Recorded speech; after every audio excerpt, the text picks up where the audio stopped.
Bonsoir, nous nous retrouvons pour une petite pratique de yoga très adaptée à la vidéo, donc un petit peu accélérée, à vous de rajouter bien sûr à la conscience du souffle.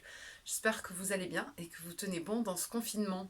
Donc le thème est toujours le travail du dos, sa souplesse. Je vous invite à vous installer dans une posture assise confortable, les hanches tournées vers l'extérieur, les dos bien droits, les mains sur les genoux.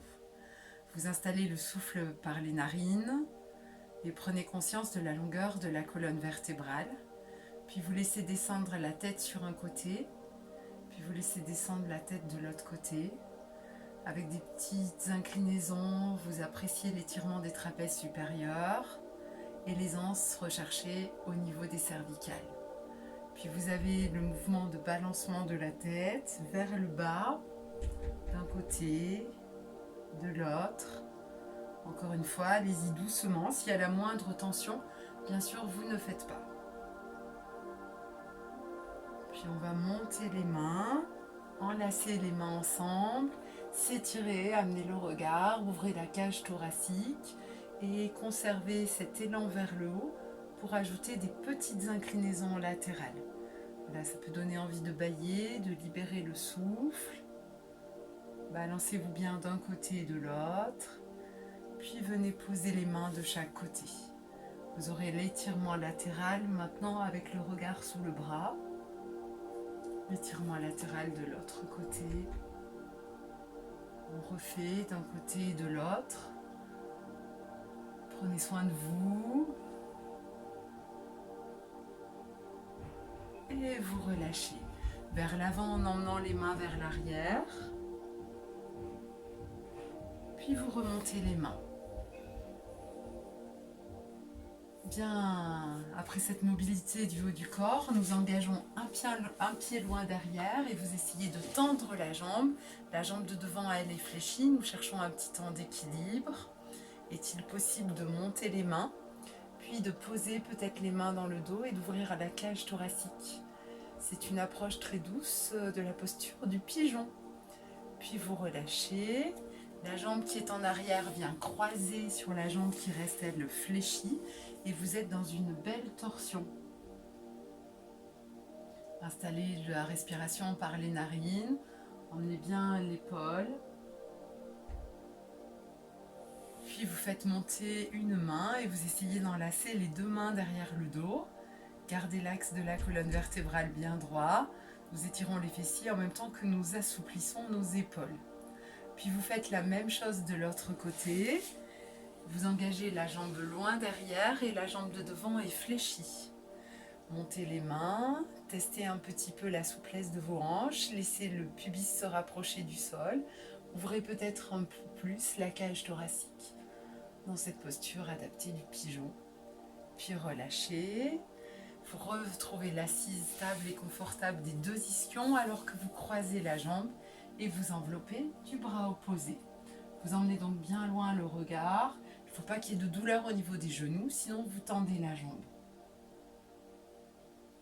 Puis là, vous essayez à nouveau d'attraper les mains. Vous comparez les sensations entre un côté et l'autre. On a parfois beaucoup plus d'aisance. Nous avons tous des asymétries dans le corps. Puis vous relâchez et vous allez libérer les deux jambes et nous allons placer une posture de planche, puis monter le coccyx vers le haut dans la posture de chien tête en bas. Vous pouvez l'installer tranquillement avec des petits pas sur place. Cherchez à bien pointer le coccyx vers le haut, puis vous amenez une main vers la cheville et vous placez le regard sous le bras. Vous changez de côté. Ne faites pas si vous avez des fragilités au niveau des épaules. Continuez.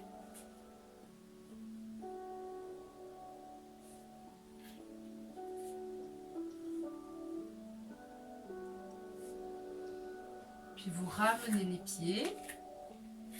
Les deux talons sont sur une même ligne, les hanches s'ouvrent. Est-il possible d'installer cette posture de la guirlande? Vous avez donc les genoux bien ouverts, les coudes s'installent à l'intérieur des genoux et les pouces sont en direction ou contre le sternum au creux de la poitrine. Nous pouvons rajouter une main au sol et l'autre main qui monte. On offre dans cette posture de Malasana une variante en torsion et vous replacez. Testez un petit peu de l'autre côté, allez-y doucement. Si tout va bien pour vous, on peut essayer la posture du corbeau, qui va être une posture qui nous réchauffe, puisque vous allez prendre appui sur les mains et soulever les pieds. Donc les coudes restent fléchis, vous engagez bien les abdominaux et vous essayez de soulever les pieds. C'est une posture d'équilibre. Elle ressemble vraiment au travail des danseurs de hip-hop. Puis on relâche, on étire les jambes et on vient assouplir encore davantage les bas du dos dans cette posture de la pince. On relaxe bien. Et on replace doucement. Bien, vous placez les pieds sous les fessiers et vous allez chercher avec une main derrière vous et une main vers le haut, le chameau avec une adaptation en torsion et vous changez de côté. Donc la main peut être complètement à plat et vous soulevez le bassin. On regarde la main qui reste au sol. Et vous terminez par un grand étirement du dos avec le front au sol dans la posture de Balasana. Voilà, vous pouvez tout reprendre dans une posture assise et progresser tranquillement à partir de la mobilité des cervicales pour sentir progressivement comment s'installe de plus en plus d'aisance dans le corps. En attendant d'avoir le plaisir de vous retrouver physiquement, et bien sûr, prenez bien soin de vous et à très très vite.